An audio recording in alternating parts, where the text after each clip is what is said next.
Le Buzz Room Service. Le Buzz Room Service. Répondez, est-ce que vous me recevez? À côté de chez vous, il y a forcément quelqu'un qui fait le buzz. Sur Fréquence Plus. Hey Totem, écoute-moi ça. Hey, j'aime bien, dis donc. Bah oui. C'est vrai que ce jeudi, en dehors des examens, voilà, de cette pression qu'on peut avoir, ça m'a l'air d'être un happy days, tu vois, un jour heureux aujourd'hui. Oui, mais non, on va parler Happy Days. Bah, Cynthia, t'écoutes ce que je te dis ou Quoi t'écoutes pas ce que je te dis? C'est ça, happy day, tiens, comme lui d'ailleurs.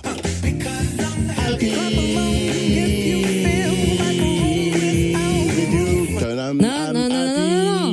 Pas happy avec un H, de P et Y. Happy, A-P-I, comme apiculture. On va fêter les abeilles et la biodiversité dimanche au parc de l'Arquebuse lors d'Happy Days organisé par l'Union nationale de l'apiculture française en partenariat avec la ville de Dijon. Ah oui, au programme de cette journée, plein de choses, de nombreux stands, des ateliers pour tous, des projections, des expos, des jeux, des quiz et d'ailleurs, je crois même, des dégustations. Et si nous prenions notre envol avec Agnès Fougeron du Jardin des Sciences pour en parler? Bonjour Madame Fougeron. Bonjour. Alors, c'est vrai que les abeilles aiment faire la fête?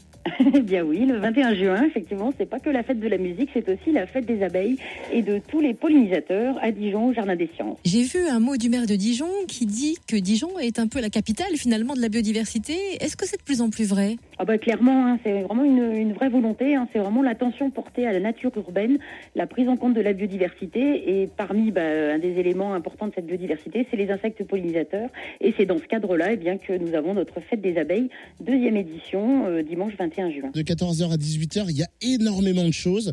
Je vois qu'on peut assister, on peut même participer. En quelques mots, qu'est-ce qu'on va retrouver pour ceux et celles qui ne connaissent pas? Alors effectivement, hein, on participe à l'extraction du miel, hein, puisque c'est la pleine saison de la récolte du miel dans les ruches.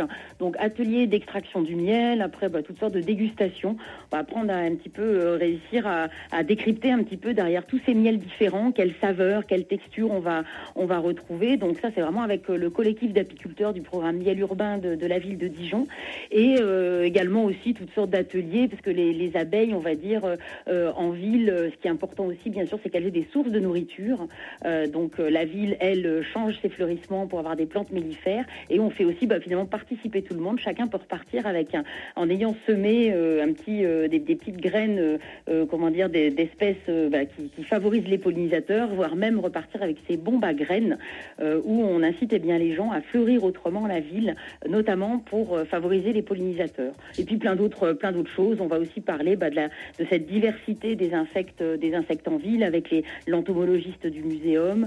On va aussi fabriquer toutes sortes de petits abris pour favoriser ces pollinisateurs. Donc je dirais c'est vraiment quelque chose de ludique, familial, beaucoup de jeux aussi pour toute la famille, mais aussi instructif, éducatif autour de cette biodiversité en ville. Si chaque citoyen s'y mettait et faisait un petit geste, ça pourrait sauver la vie des abeilles, non? Bien évidemment, hein, de toute façon, chacun est acteur par ses choix de consommation, de fleurissement, de végétalisation. Et c'est vraiment un petit peu le sens de notre manifestation. Il y a des grands engagements, des petites actions, etc. Mais toutes ces choses-là sont importantes. Les pollinisateurs, on le sait globalement par rapport aux enjeux de la biodiversité, c'est vraiment des populations qui sont en fort déclin. On parle beaucoup des abeilles domestiques, hein, c'est un petit peu le sens de cette fête. Et c'est vrai qu'on a le miel comme ça à déguster pour ouvrir un petit peu le débat par rapport à la situation de ces pollinisateurs. Et c'est vraiment le sens de la fête. C'est alerter sur un petit peu tous ces enjeux de biodiversité, mais de manière, on va dire, ludique, familiale, en faisant participer tout le monde. Tu vois qu'il y a des animations aussi jeunes publics. C'est quoi? C'est de transmettre aux petits, de leur dire, voilà, vous êtes petits, mais c'est à partir de ce moment-là que ça se joue déjà? Bien évidemment, hein. C'est vrai qu'au Jardin des Sciences, on mène de nombreuses actions, bien évidemment au niveau du public scolaire, périscolaire, mais aussi beaucoup au niveau des familles, que ce soit les salles d'exposition, la visite du musée en général, la promenade au sein du jardin botanique et toutes les actions que l'on développe. Et c'est vrai que c'est dès le plus jeune âge, hein. On le dit toujours, mais on voit bien aujourd'hui, c'est vraiment aussi les enfants qui aident finalement toute la famille à changer un petit peu ses pratiques et son regard sur la nature, notamment sur la nature en ville. Autrement dit, en plus de la fête de la musique, venez faire la fête des abeilles à Dijon, l'entrée est libre. Oui, toi, t'en es une belle abeille. Rendez-vous au parc de l'Arquebuse pour ce Happy Days dimanche 21 juin de 14h à 18h. Et plus d'infos, unaf-apiculture.info.